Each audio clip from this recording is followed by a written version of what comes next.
Welcome to the Sad Crime Channel. The events I'm about to share are not that distant, as they took place in 2019 in the English city of Hull. Let's dive into the story of Libby Squire. Libby Squire, whose full name was Liberty Anna Squire, was born on the last day of 1998 and lived in West Wycombe, Buckinghamshire. Libby was the oldest of 4 siblings, with a younger brother and 2 sisters, but she was particularly close to her brother Joe. She was very popular at school, always well-organised, which helped her achieve some of the highest grades in secondary school. In college, her academic performance declined, largely due to her mental health struggles. Libby wasn't in the best mental state, suffering from bouts of depression, which eventually led her to injuring herself. During this difficult period, her relationship with her mother became much closer. Libby found comfort in her mother and could confide in her about all her problems. Libby started seeing a psychologist, which slowly helped her find more joy in life. She even began enjoying visits to museums and galleries, and she liked spending time with friends. In 2016, Libby took her final school exams, but they didn't go as well as she had hoped. Nevertheless, she decided to pursue higher education, though she didn't start right away. After finishing school, she took a gap year and spent it in Paris, which gave her time to think about what she wanted to study. Initially, she considered journalism, but in the end, she applied to study philosophy. In 2017, she began her studies at the University of Hull, about 215 miles from West Wycombe. She had visited Hull before and was so impressed by the city that she knew it was where she wanted to go to university. During her time at university, Libby led a typical student life, frequently going out to clubs with friends. On these outings, Libby didn't shy away from alcohol, and as a result, she often lost or damaged her phone. After a few such incidents, she decided to leave her phone at home when going to parties. On the one hand, this was a good idea, as it ensured her phone wouldn't get lost or damaged, but on the other hand, it made it harder for her to stay in touch with others. In the summer of 2016, Libby met a man who caught her interest. They began dating, spending a lot of time together, whether at each other's homes or going out to clubs and restaurants. Connor, her boyfriend, knew that Libby was the one he wanted to grow old with. In his eyes, she was the kindest person he had ever known. Even though she had her own struggles, Libby always put other people's problems first and tried to help them as much as she could. Connor was well aware of the difficulties Libby was facing. Even while they were together, Libby would need medical intervention for her injuries. Still, he believed that together they could overcome her illness. Connor cared deeply for her, and they often talked about their future together, marriage and children. The fact that Libby was studying so far from home didn't hinder their relationship. They regularly called each other and met up as often as they could. In Hull, Libby shared a house with 3 other female students. The fact that she lived so far from home and was left to rely solely on herself greatly boosted her self-esteem and had a positive effect on her mental health. On January 31st, 2019, Libby, along with her housemates and other students, decided to spend the evening at Welly Club, located about a mile from their house. The students had just returned to university after winter break and were eager to catch up at the club after the long hiatus. At around 7:30 p.m, Libby and the other girls left the house, but they didn't head to the club right away. They first went to another student's house where they stayed until 11 p.m. During this time, Libby consumed a significant amount of alcohol, mixing various drinks. While indoors, the effects of the alcohol weren't noticeable, but as soon as they stepped outside, Libby began to stumble. Fortunately, the club wasn't far, and she managed to make it there. However, upon arrival, she was denied entry because she was too intoxicated. She didn't seem too bothered by this, and not wanting to ruin her friend's evening, decided she would head home by herself. The rest of the group, in a better state, were allowed into the club. Libby's friends agreed to this arrangement, but since her home wasn't far, they decided the best option would be to call her a taxi. It was late, and it was also very cold outside, so it was better that she didn't walk alone through the city in her condition. They paid for her taxi ride to Wellesley Avenue, and the driver took her home. However, after some time, Libby's friend Amelia, who had stayed at the club, began to worry when she hadn't received a message confirming that Libby had arrived home safely. Unable to reach her by phone, Amelia called one of their housemates who had stayed behind. Unfortunately, she told Amelia that Libby had not yet returned. It had been about 2 hours since Libby had gotten into the taxi, so Amelia and a group of friends left the club to search for her. They headed in the direction of her house, checked the surrounding area, and even visited the place where Libby liked to buy takeaway food. However, they couldn't find her anywhere. Suspecting that something might have happened, they reported her disappearance to the police at 2:45 a.m. News of Libby's disappearance quickly spread, and there was a strong response from the people of Hull. Many residents, along with her friends and even strangers who were moved by her story, joined the search efforts. This case united the Hull community. Volunteers, alongside police officers, searched areas near her home and distributed flyers. Libby's face, along with details about her disappearance, was displayed on numerous digital billboards and screens at bus stops. It seemed like there wasn't a single person in Hull who hadn't heard about Libby's disappearance. As the police began their investigation, witnesses who had seen Libby near her home that day quickly came forward. They all reported that she appeared intoxicated, staggering as she walked, and at one point she even fell onto the sidewalk. 2 people helped her up and sat with her on a bench for a while, but after a few minutes, Libby grew tired of their company and asked them to leave her alone. A woman also tried to assist her, asking Libby for her home address, but she refused to say where she lived. On the street, Libby was walking. There was a CCTV camera that captured her evening walk. So, what's your name then? Yeah, my name's Ryan Tweddle. And you first year student? Second year. Second year student. And how did you know Libby? She was one of the first few people I met at uni, so we went from one of the lectures, it wasn't on, we were both like idiots, we missed it, and then we went to the library together, and that was the first time I met her. Yeah, and what kind of, how are you feeling obviously with all this that's happened? Like, it doesn't feel real, it still feels like really surreal. We were talking like last night, and it feels like something out of a movie, and the second you don't like do anything, you just get frustrated because you can't do anything more than what you've done. Do you know what I mean? Yeah. It's and, just hard times. Yeah, and how are you obviously keeping up with your friends and everything? Yeah, what do they think about it? It's the same attitude. No one believes it's real still, and we were all just sat with the police talking yesterday, and they're taking all the stuff away, and they've emptied like lots of phones and stuff out of the room, and it's like. Where was her room? In her bedroom. She lives on. She's just off campus over there. Yeah. Yeah. Okay. And she was obviously so close to home. Obviously, we don't know much of obviously what the police have told us and yourselves, and we only know that. But obviously she was at like a 10-minute ride. It's like maybe 5-10 minutes taxi ride away. It wasn't that far at all. They say she was like on a bench or anything. Do you know anything more? No, I don't know much about that. All I know is that she got dropped off by the taxi, and then nobody knows much from there. What was Libby like as a person? She was lovely. She was always loving. Like the night we had we had the drinks at my friend's house. She was a bit drunk, and she was just hugging us all, saying that it's nice we're all back as a group together. But she's a lovely person, and it's so out of character for something like this to happen. Yeah. What was the personality like? Lovely, bubbly. She always made like condescending jokes. We were always on about how bad the lectures are or whatever, but it's just normal general student. Yeah. She was just a normal, lovely student. So were you with her on the night that she disappeared? Yeah. And you were on the night out with her, and you were planning to.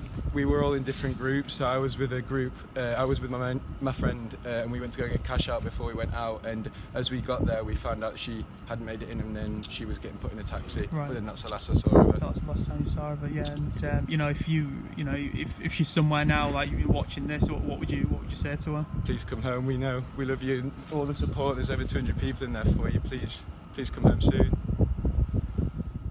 Investigators noticed that at one point a man appeared in the footage, initially walking in the same direction as Libby, but on the opposite side of the street.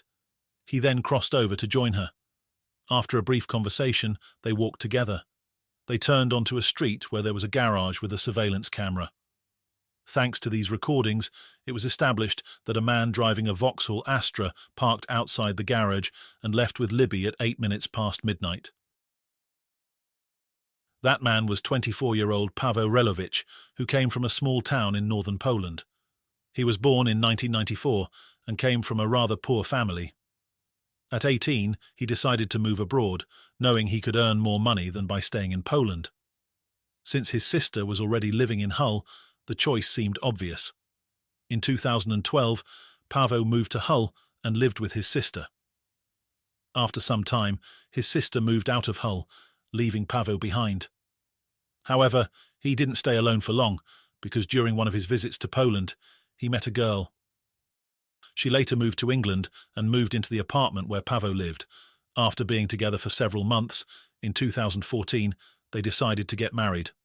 Soon their family grew, with their first child born, and shortly after, another. The man led a rather unremarkable life. He worked as a butcher in Malton, a town about an hour's drive from Hull. His mother was very surprised when her son took that job, knowing how much he disliked the sight of blood.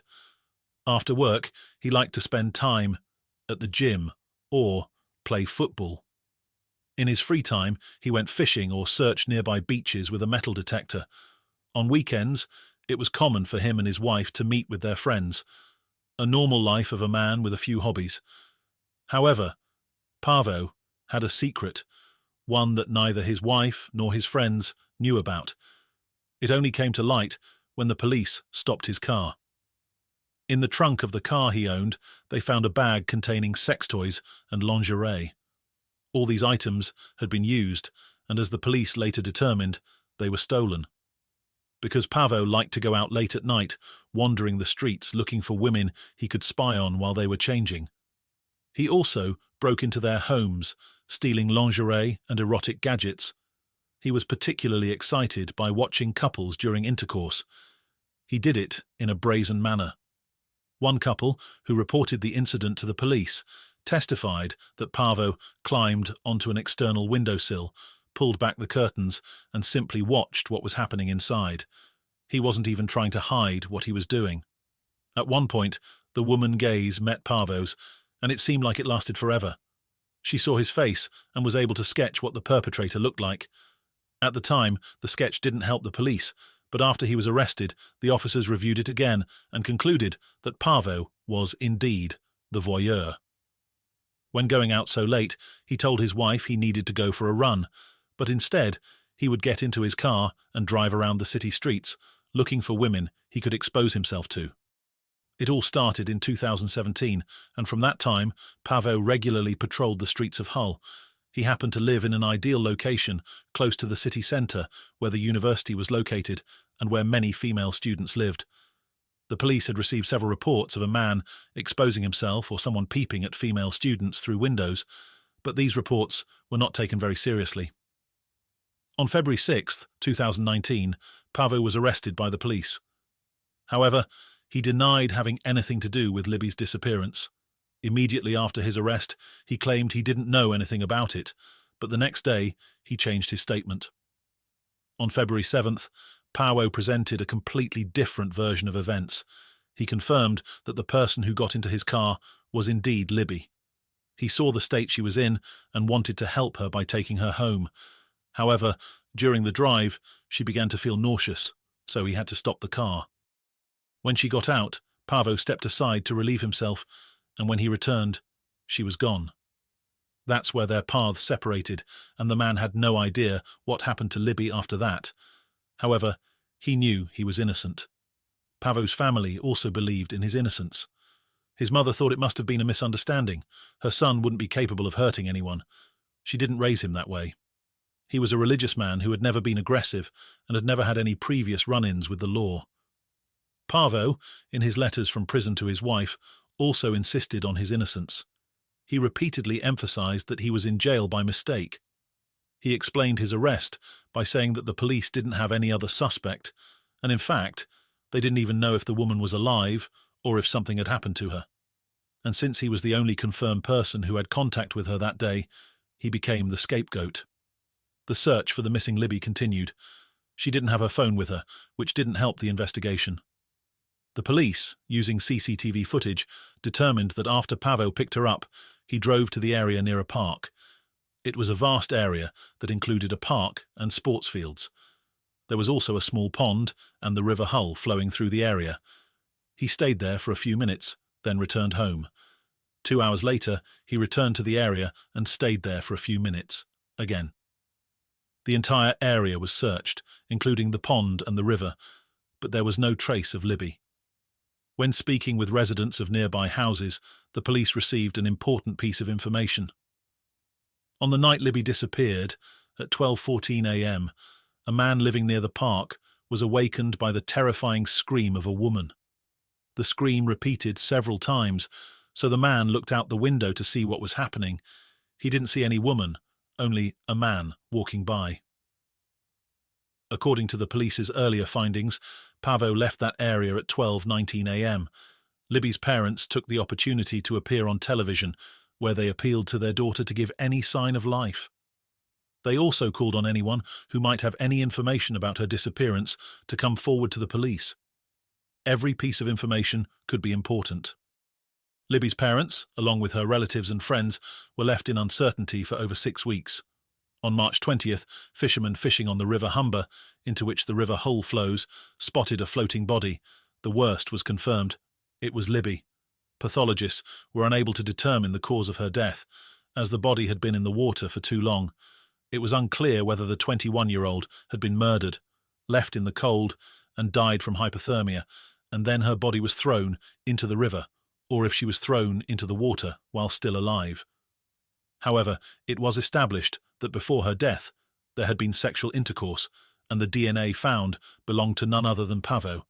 The man was still in custody, facing charges of burglary, voyeurism, and public indecency. In August 2019, a trial was held on these charges, and after 4 days, Paweł was sentenced to 8.5 years in prison. An appeal was filed, and the sentence was reduced to 5 years and 8 months. While in prison, Paweł presented yet another version of the events of that fateful night. He claimed that during the drive to Libby's home, the girl removed her underwear and threw it at him. When they reached the road by the park, they had sex, supposedly with mutual consent. Afterwards, Libby got dressed and walked away. Paweł never saw her again. This was already the third version of events the police had heard, each different from the last, and yet another version was heard by Paweł's friend. According to this version, Libby flagged down his car and asked for a ride. Once inside, she began kissing Paweł and unzipping his pants, which forced him to throw her out of the car. Were any of these statements true? The police were certain that none of them were. Paweł kept changing his story as new details of the case emerged. The trial began in January 2021. During the proceedings, Paweł presented yet another, his fifth, version of the events of the night of January 31st to February 1st, 2019. He admitted that on that evening he was indeed driving around the streets of Hull looking for a woman to expose himself to. That's when he noticed Libby, who was crying and asking for help. Seeing a group of Romanian men in a nearby parked car, he became concerned for the student's safety and offered to drive her home. Libby agreed and gave him an address on Oak Road, but this wasn't her actual home. The street was about 600 metres from Libby's home, near the local park. When they arrived, they started kissing and then had sex, but had to stop because Libby wasn't feeling well and started vomiting. After this, Paweł was no longer in the mood and refused further intimacy, which angered Libby, causing her to scratch his face. As he drove off, she begged him to stay with her, but Paweł went home, took a bath, watched a few films, and decided to return to the place where he had left Libby. He was worried something bad might have happened to her. However, when he arrived at Oak Road, where he had left her, she was no longer there. The jury, however, didn't believe this version. They also didn't believe Paweł's claims of innocence. After 27 hours of deliberation, by a vote of 11-1, they found Paweł guilty of the murder of Libby Squire. Only he knew exactly what really happened that night. Only he knew how Libby's short life came to an end. It was clear that Libby was in such a state that she could not have given consent to the intercourse, and she was undoubtedly forced. Paweł had to pay for this as well. And on February 12th, he was sentenced to life imprisonment.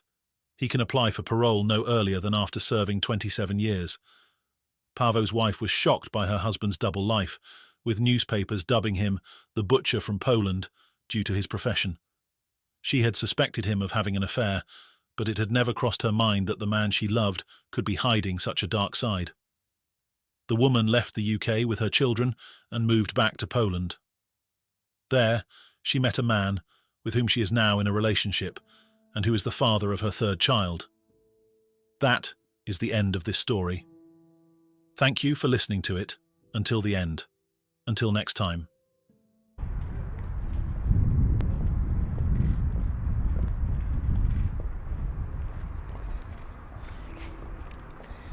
Firstly, we would like to thank everybody for their love and support over the last 2 years. We've both really appreciated it. Our special thanks go out to the police teams and the other agencies that were involved with Libby's case from the outset through to today. As a family, today's verdict changes nothing for us. There is no closure, we don't get to have Libby back, and our lives don't revert back to normal. However, we are pleased that all the hard work and dedication of the police and legal teams has been recognised. Libby will always be with us, and we are all so proud of our beautiful, caring, wonderful girl.